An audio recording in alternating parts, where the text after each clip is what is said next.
Good morning, everyone. Hope I'm going to try and do this today and do a broadcast today. But please pray for me. I've been suffering with unstable angina for a while, and yesterday I had quite a bad attack and had to go to the hospital. So continue to pray for me. I'm going to try. I was prepared to do a broadcast yesterday, but obviously I had to stop. I was so breathless I couldn't do it.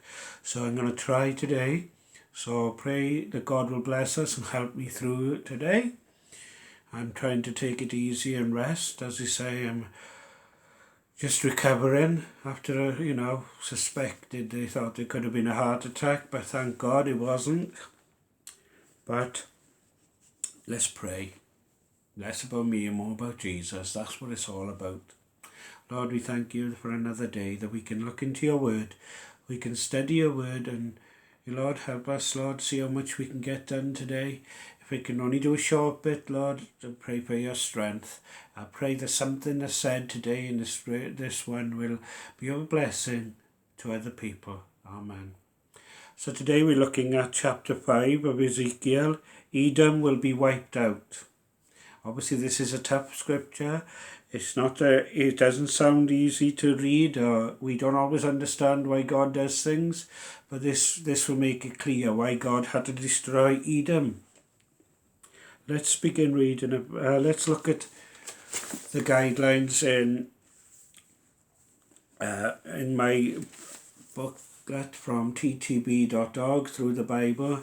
And we're looking at the heading for today's Restoration of Israel, chapters 35 and 36. It's another section we're working through. Chapter 35, Mount Seir is Edom, the people of Esau. I remember we did a little study on that a few weeks ago. Esau. It will be judged and removed before Israel can be restored to the land in peace. The reason is given in verse 5. And verse 3 and 4, desolation of Edom. And verse 9, it is to be perpetual desolation. That's the heading. Let's begin by reading Ezekiel 35 verse 1. Edom will be wiped out is the heading in the Bible. Moreover, the word of the Lord came unto me, saying, Son of man, set thy face against Mount Seir, and prophesy against it. And say unto it, Thus saith the Lord God, Behold, O Mount Seir, I am against thee, and I will stretch out mine hand against thee, and I will make thee most desolate. I will lay thy cities waste, and thou shalt be desolate, and thou shalt know that I am the Lord. See, God wants everybody to know that he is the Lord, and he is God. Every chapter, almost, of the book of Ezekiel, it states, I am the Lord, I am the one who is saying these things. There is no God besides God. We can make our own idols, we can put things before him and in the place of God, but nothing works like turning to God. That's the only way the way we were created to fill that longing and that void within our lives is turning to God and to Jesus. Let's continue. Where did I get to? I am the Lord, it said, because verse 5. And this is the reason why Edom was going to be judged. Because thou hast had a perpetual hatred, and hast shed the blood of the children of Israel by force of the sword, in the time of their calamity, in the time that their iniquity had an end. Therefore, as I live, saith the Lord God, I will prepare thee unto blood, and blood shall pursue thee. Sith thou hast not hated blood. I think it's meant to say since, but the Old English says, Sith thou hast not hated blood, even blood shall pursue thee. Thus will I make Mount Seir most desolate, and cut off from it him that passeth out, and him that returneth. And I will fill his mountain with the slain men. In thy hills and in thy valleys and in all thy rivers shall they fall that are slain with the sword. I will make thee perpetual desolations, and thy city shall not return, and ye shall know that I am the Lord. Because thou hast said, These two nations and these two countries shall be mine, and we will possess it. whereas the Lord was there. Therefore, as I live, saith the Lord God, I will even do according to thine anger, and according to thine envy, which thou hast used out of thy hatred against them. And I will make myself known among them, when I have judged thee, and thou shalt know that I am the Lord, and that I have heard all thy blasphemies, which thou hast spoken against the mountains of Israel, saying, They have laid desolate, they are given us to consume. Thus with your mouth ye have boasted against me, and have multiplied your words against me. I have heard them. God's heard them, the things that they were saying about Israel, and they even joined sides with other nations to try and destroy Israel. And God's heard everything they've said, all the bad things they've said. God hears all the bad things we may say about other people. He hears everything, so it's careful in what you say, because God knows exactly what you're saying, and he's listening, and he will judge if we say bad things about other people. We should love one another.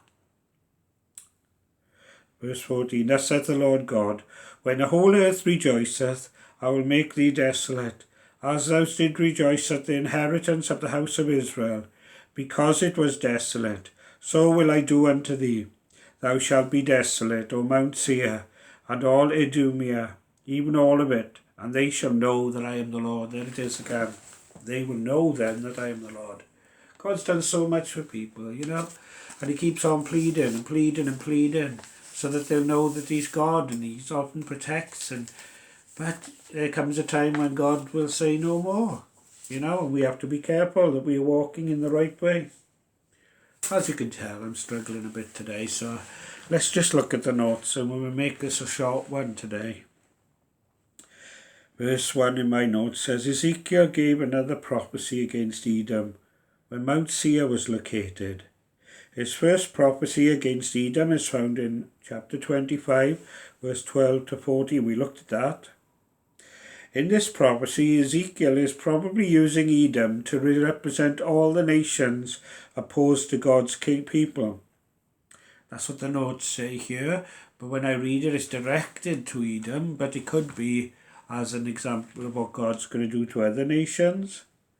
Chapter 36 says that Israel will be restored, while this chapter says that Edom, God's enemies, will be laid desolate.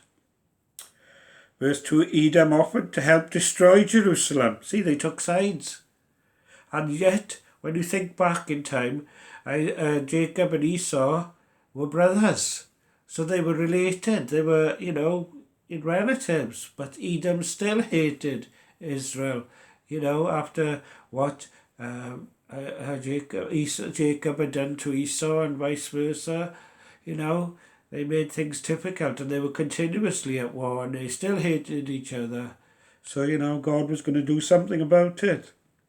Edom's long-standing hostility against God's people finally resulted in God's judgment. Verse 6 to 8. Ezekiel prophesied not only against the people of Edom, but also against their mountains and land. Mountains, symbols of strength and power. Yeah, we look at mountains and we think how strong they are and how powerful they are. Well, if God's able to create them, he's able to remove the mountains and move them utterly and cast them into the sea, as the Bible says. We forget that God is the creator of them, and there's no power in them of themselves. It's only God has the power. Mountains are symbols of strength and power, represent the pride of these people who thought they could get away with evil. And so often we think we can get away with it, but God finally catches up with them. Somebody says the hound of heaven, they call it, is out after you, searching you down, pointing out your sin.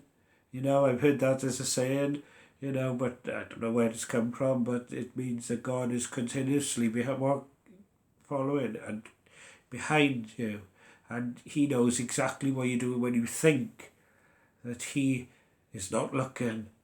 He's always looking. He's always got his eyes. If he's got his eye on a sparrow, he can put his eyes on you. And he does. He's continually watching his people. They thought they would get away with Edom. Edom's desire for revenge turned against it. God was about to destroy them, wipe them out of the land. So there's more land for the children of Israel. They received the punishment they were so hastily to give. God has a way of turning our treatment of others into a boomerang. So be careful in your judgment of others. Matthew 7 verse 1 and 2. Let's quickly look at that. Matthew 7 verse 1 and 2.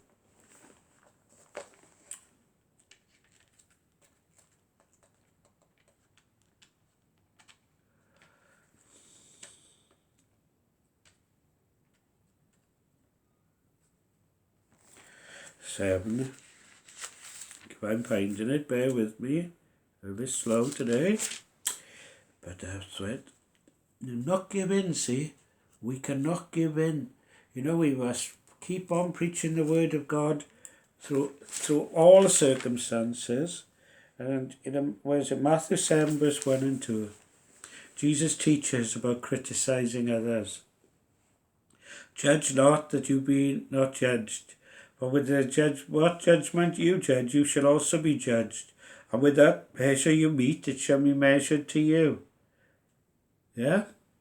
And why behold thou the mote that is in your brother's eye, but to consider not the beam that is in your own eye? Yeah, that's a very good message there. I don't know why this has gone low.